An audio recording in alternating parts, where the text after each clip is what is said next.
Hey, let me put a question in front of you. Just try to put this kind of like, use it as a lens of how you're gonna listen today.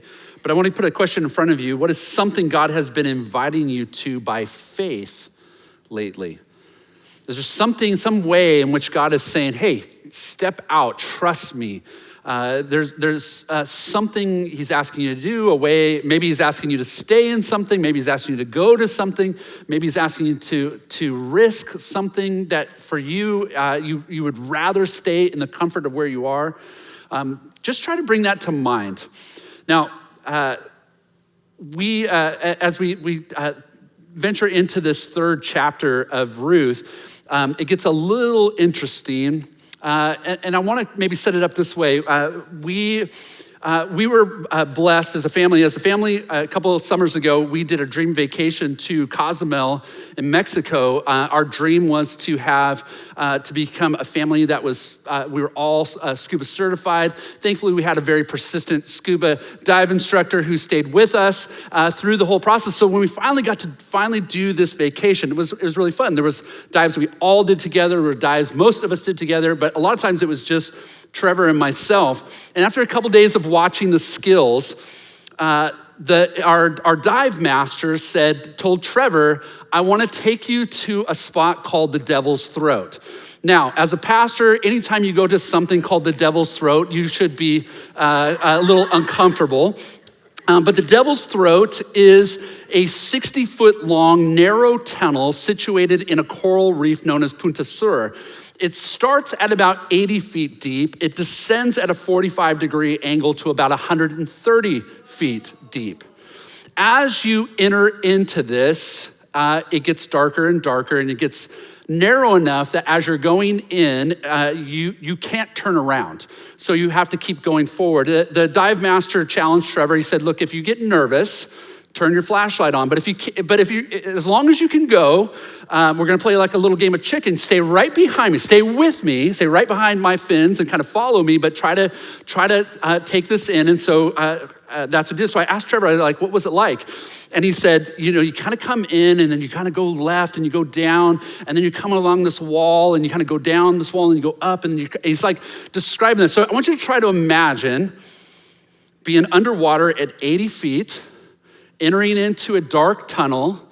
I did this the first service, and a guy just yelled out from the back, no. He's like, don't, no. If you raise your hand if you've swam through the Devil's Throat before, I just want to give you a chance to show off a little there, okay? So going through this, all right, so you're thinking through this, and as he's describing it, it opens up. He said for them, it opened up and there were these giant sea turtles that were there at the bottom and they saw it. He said it was amazing. And they got through it and they came up and then they went, we talked all about it and then they went and did it again for some crazy reason. But there's a way for 8 to 12 minutes, they were threading a needle. They were just, you had to kind of just stay on track. There really was no way to really deviate from what you're doing. You had to stay, and you had, for Trevor to have success, he had to stay with the master. He had to stay with the master. So we're gonna read Ruth chapter 3. And this is a difficult chapter to teach because it could go a couple ways, and I'm gonna do my best. I have spent a ton of time reading, studying, praying, listening to other pastors try to teach this, reflecting, asking God, how do I teach this well to our people?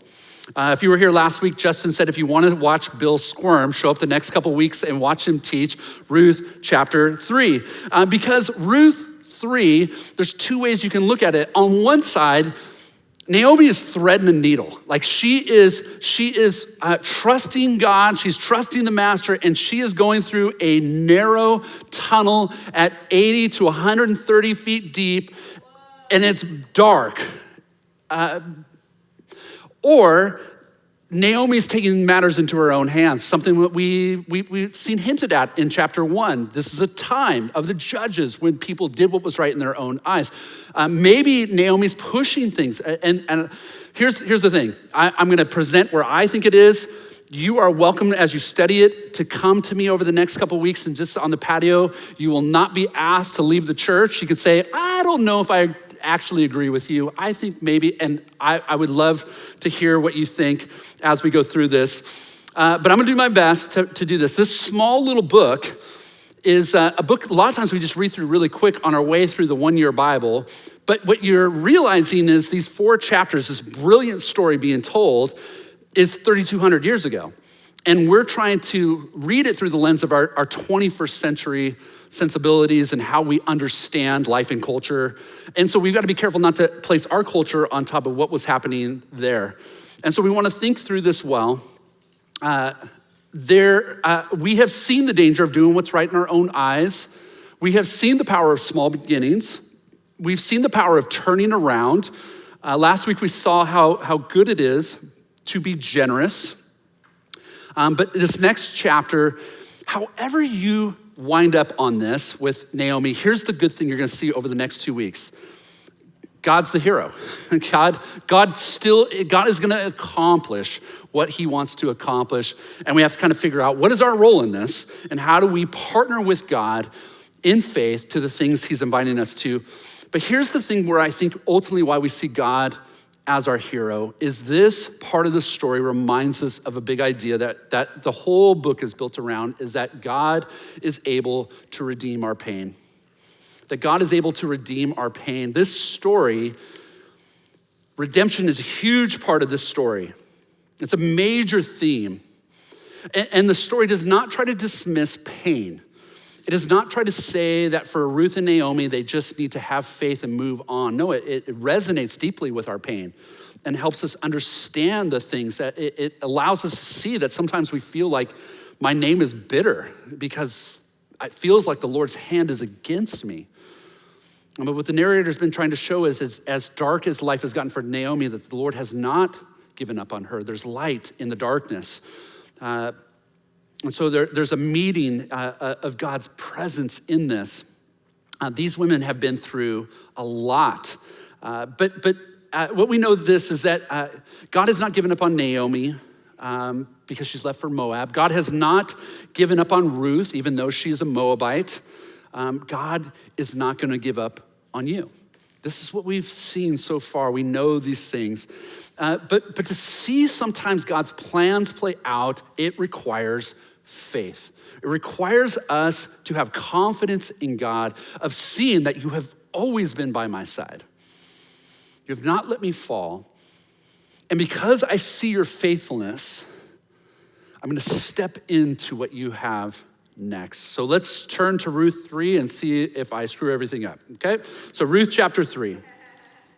Jenna did such a great job last week, and Justin too, I guess. But we've seen this. So chapter 2 ended with Ruth. So we saw Ruth go out to glean fields. To glean is to work the edges of the fields, to find some provision. This was a practice for Israel. What you realize is you're going to a godly landowner, because the godly landowner is making a decision by faith to leave the outside edge unharvested, to bless the poor, the widow, the orphan, the foreigner, basically the person, the immigrant, the marginalized. Now, if you think of Ruth, check, check, check, check, check. She can check all those boxes, right? I mean, she is at the very bottom of everything. So Ruth has learned about gleaning, this practice. She's leaning into this beautiful part of Israel's, who they are and how they bear God's name. And of course, to show up at a field that was available for gleaning meant that landowner had faith, that they decided it was an act of faith to leave that up and not harvest it for themselves. That there was a goodness of what God was going to provide by their sacrifice. And that there was a feeling that if I give this away, God will provide for me what I need. I don't have to take matters into my own hands. I don't have to make it all about me. I can be generous and allow this to happen. Now, one of the fascinating things that we saw was she did not just show up into any field, but she showed up in the field of Boaz.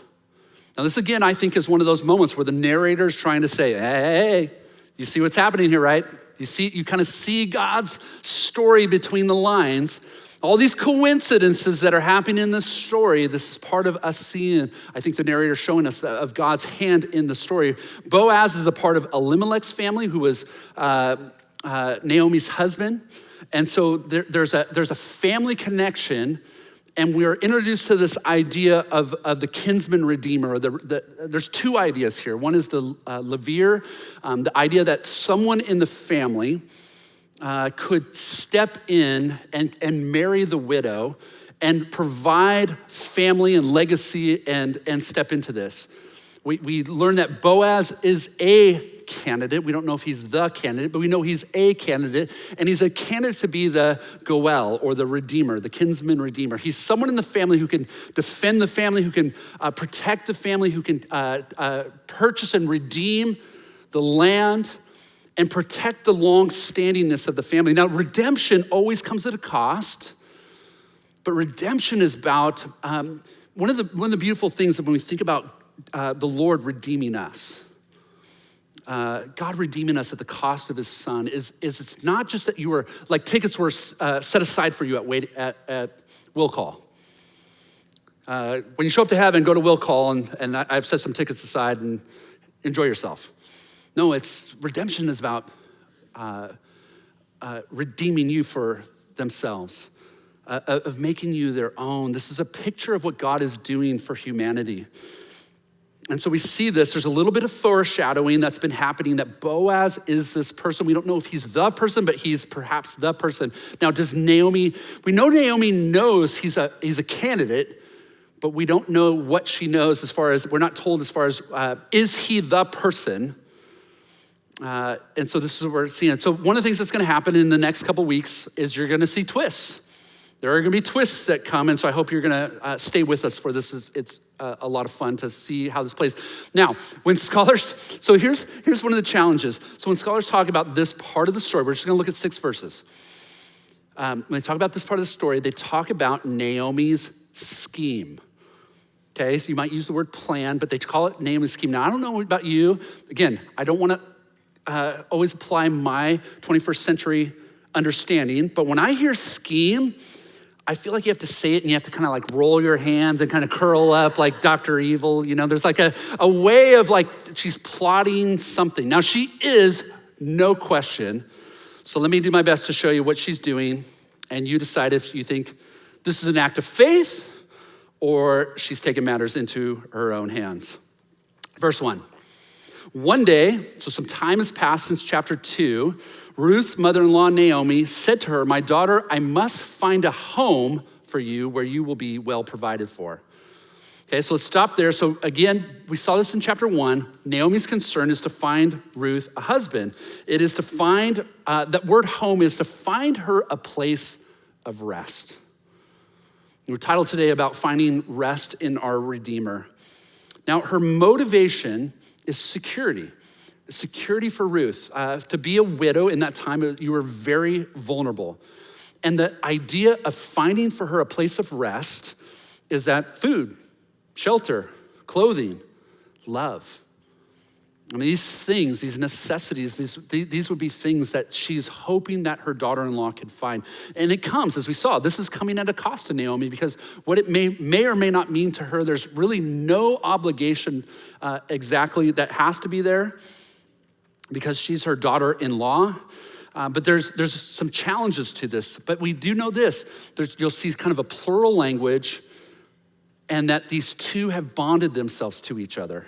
They both want each other's good above their own. Verse 2. Now Boaz, with whose women you have worked, is a relative of ours. Okay, she knows something. Tonight he will be winnowing barley on the threshing floor.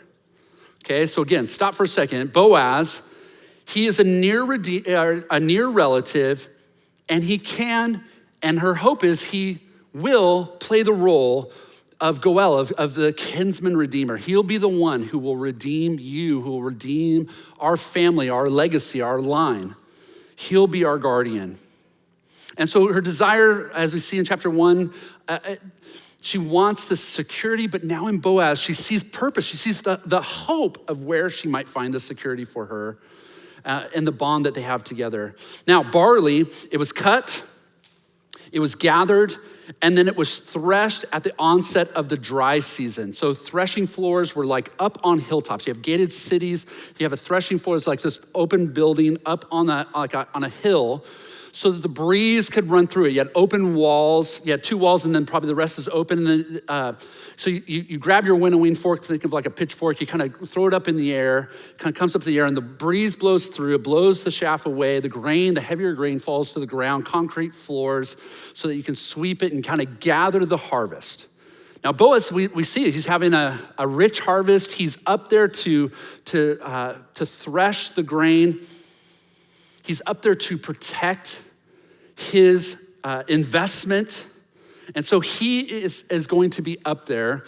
And it was known for people, the owner, they'd be up there to kind of protect, to stay the night in that place. So verse 3, this is where it gets weird, okay? Here's her instructions. Wash, put on perfume, and get dressed in your best clothes. Then go down to the threshing floor. But don't let him know you are there until he's finished eating and drinking. When he lies down, note the place where he is lying. Then go uncover his feet and lie down. He will tell you what to do.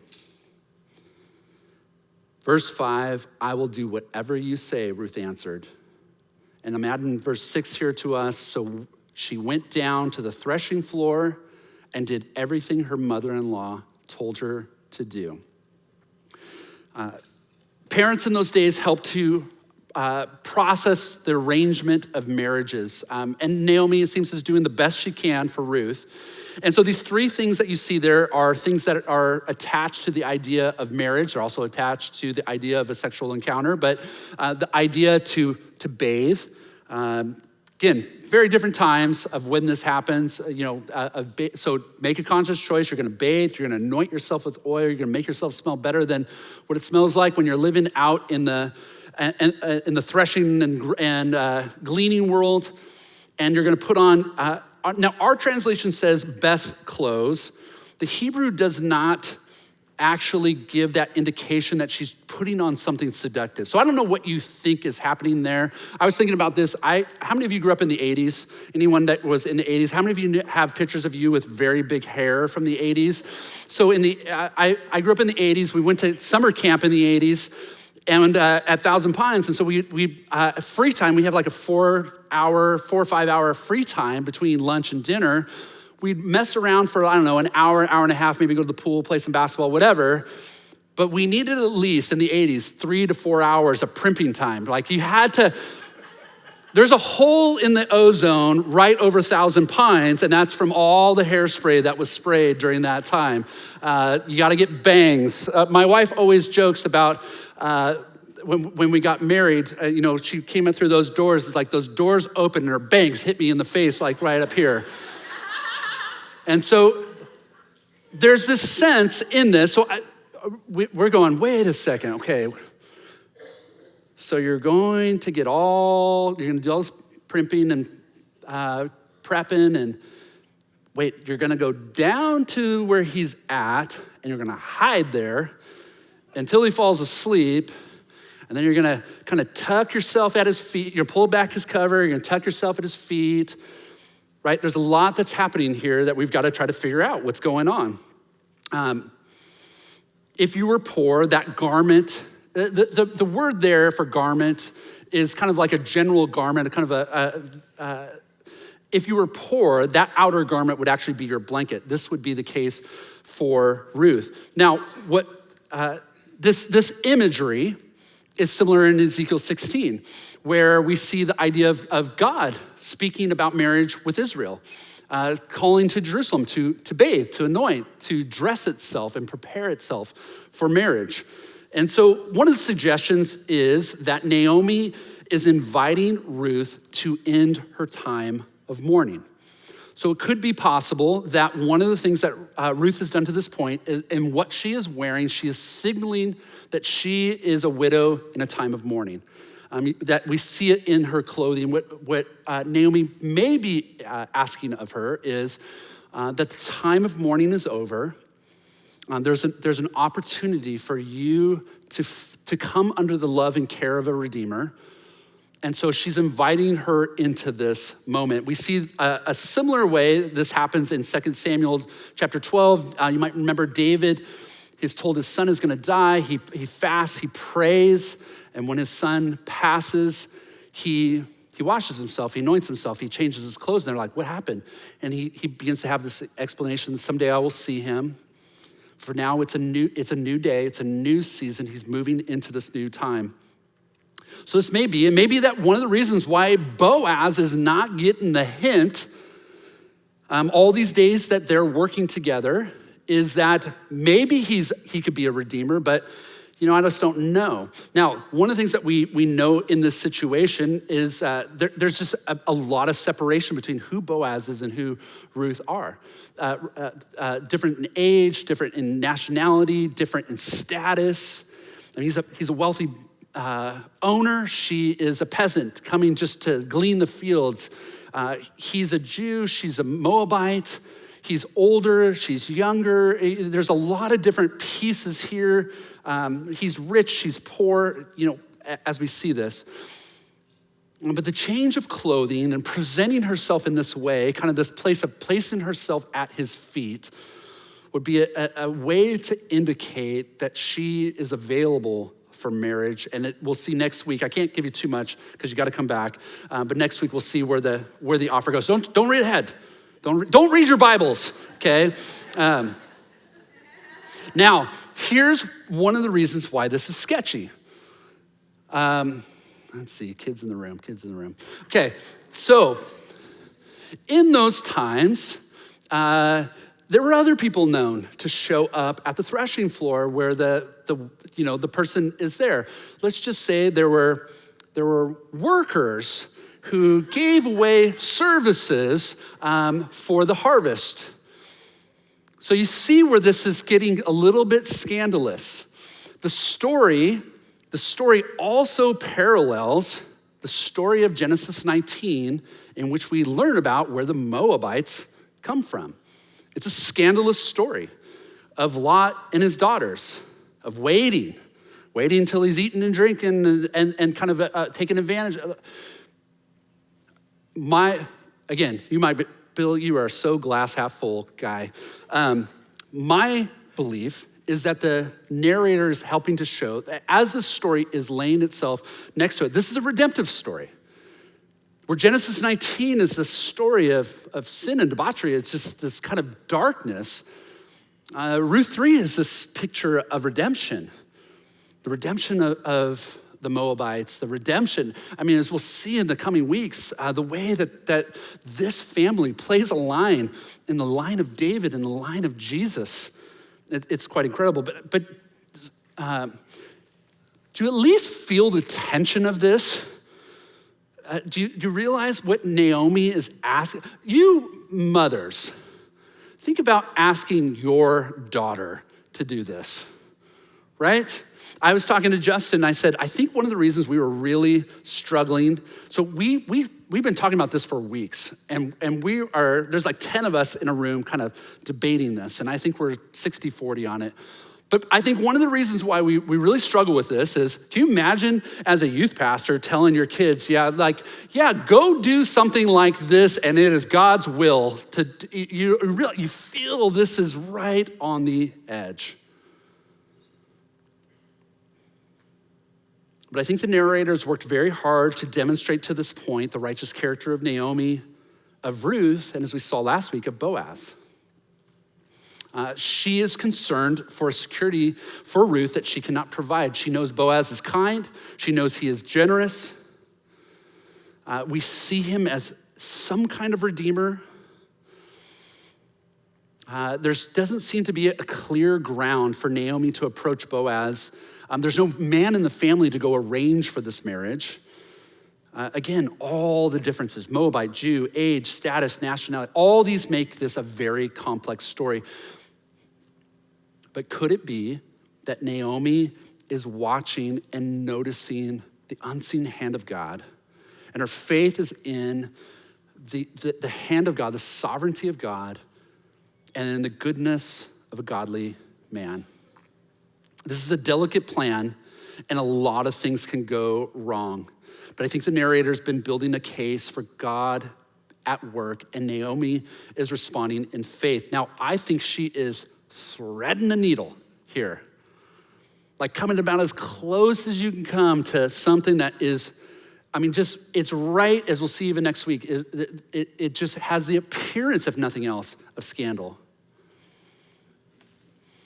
But there's a way in which she's gonna say, she's gonna lay there, she's gonna present, he's gonna stir awake. What happens when he wakes up? He put himself in a very difficult situation. What happens if he decides, whoa, what is going on? Well, how dare you be here? They could lose what they have so far. He could shun them. He could say things about them where they felt like they would have to leave the security of where they've come. There's so much risk here. But I think there's a trust in God and there's a trust in a godly person. Here's a couple things just to think about. One scholar says it this way. He says, in response to the providentially given opportunity, Naomi began to answer her own prayer. Thus, she models one way in which divine and human actions work together. Believers must seize the initiative when an opportunity presents itself. They assume that God presents the opportunity and they move into it. The phrase, he will tell you what to do, could mean something like this: it's in God's hands.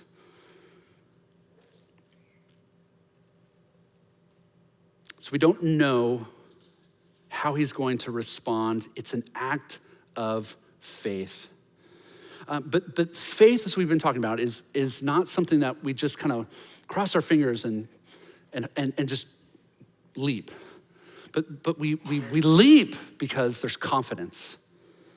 We move because we have assurance. Some way, there's reason for us to move. Ruth is placing herself in a position to symbolically raise the question of marriage. Could she be rejected? Yes. Tune in next week to see what happens.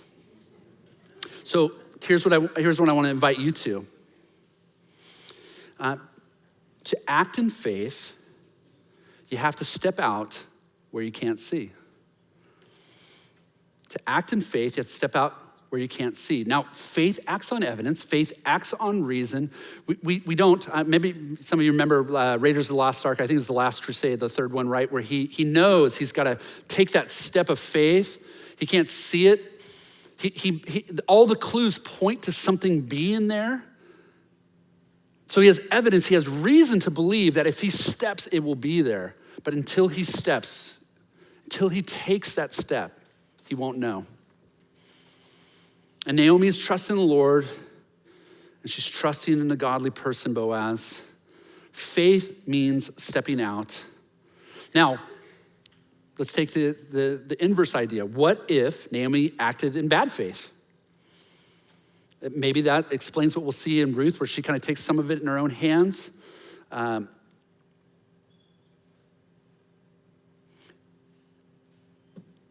It helps us again see how we have to find this kind of dance of trusting God, of walking in what we see God do, not taking matters into our own hands, but moving at the impulse. Where you go, I will go.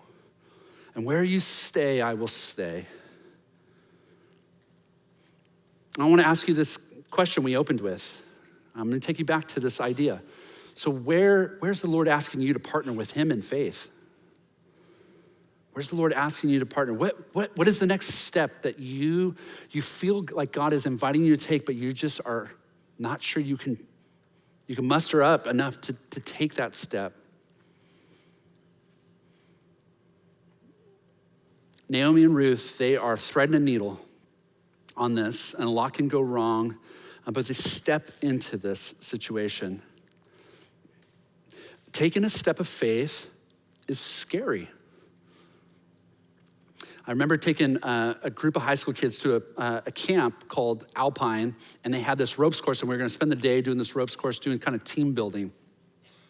And they had an element there, they had a leap of faith at 30 feet, climb up this telephone pole, kind of stand on the top, and then you jump out and grab a trapeze bar. And it was super cool. And I'd done this before, but then they had this other leap of faith called the Centurion. It was named the Centurion because it was a 100-foot tall tree that you climbed. And no one would do it. And so being the cool youth pastor, I decided, hey, I'll show you how to do this. And I did the math, like it's 100 feet. Like, what's the risk factor? Well, about 3 times what I have done on the normal one. And so I thought, I can do this. I didn't realize how afraid I was gonna get until I got to 31 feet. At 31 feet, I began to perspire a lot. At 50 feet, I began to try to think about how humiliated will I be when I climb back down and say, I just can't do this. I just kept persevering until I got to the very top. Now, you get to the top of the 100-foot tree and it's just swaying back and forth. And I climb up and it's like kind of like a diving board. And I crawled out on the diving board and I just hugged it. And I thought, how long can I exist on this? How long can I go without food and water? Because I don't see myself ever leaving this spot.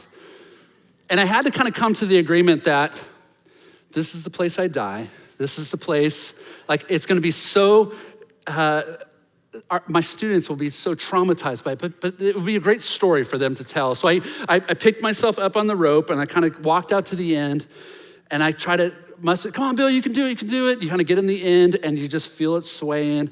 And finally it's 6 feet and I jump. I'm at 6'2", so I like almost overshot it, grab it. I mean, I'm holding this and I'm like, oh, the relief. And then comes the next challenge, which is let go. Let go, Bill. No, never. It's never letting go.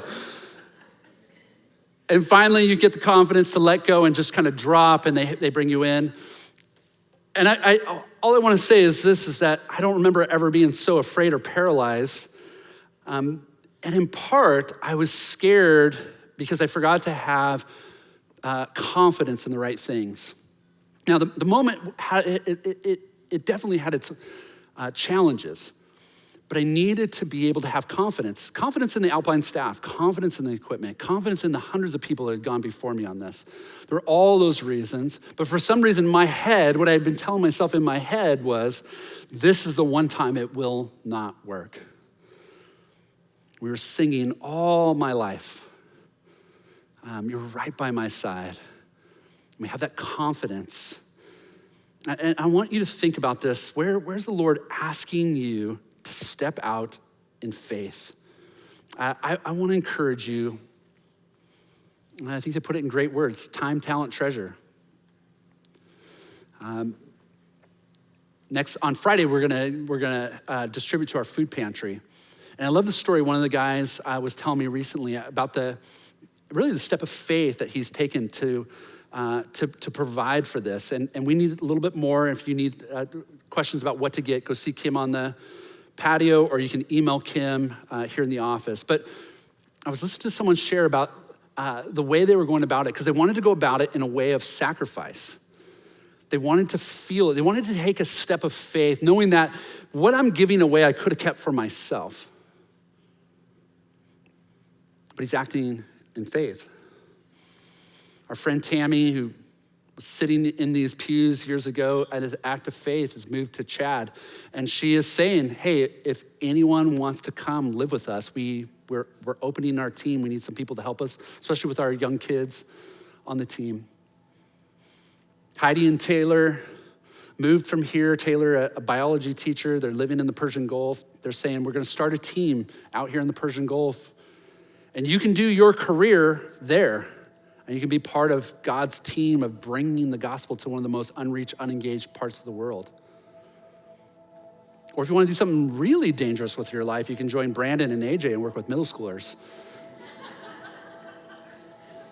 I don't know what it is, but I want to invite you to think about, what has God been asking you? Think about maybe if you need some help with that, just ask the question, Lord, how are you inviting me to give away my time, my talent, my treasure, in faith to you.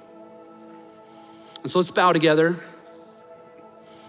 And would you, maybe if nothing else, just say to Jesus, where you go, I'll go. And where you stay, I'll stay.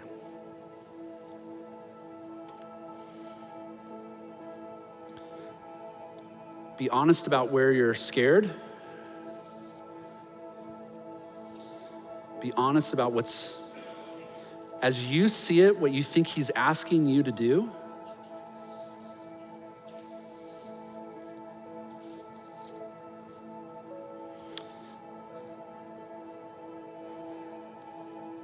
Lord, what we're praying is, we know it's complex, it's nuanced, it's got textures and layers that, at least on the surface, we can feel both some excitement and some maybe anxiousness of what the next step of faith looks like.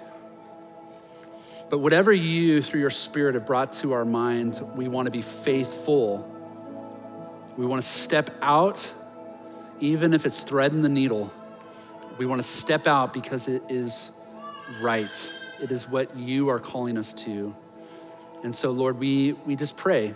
We pray that as we close out this morning, again, you'd fill us with your Spirit in such a way that our confidence in you grows, so that we can take whatever next step you're inviting us to. We pray this in your Son's name, amen. Let's stand, sing the final song.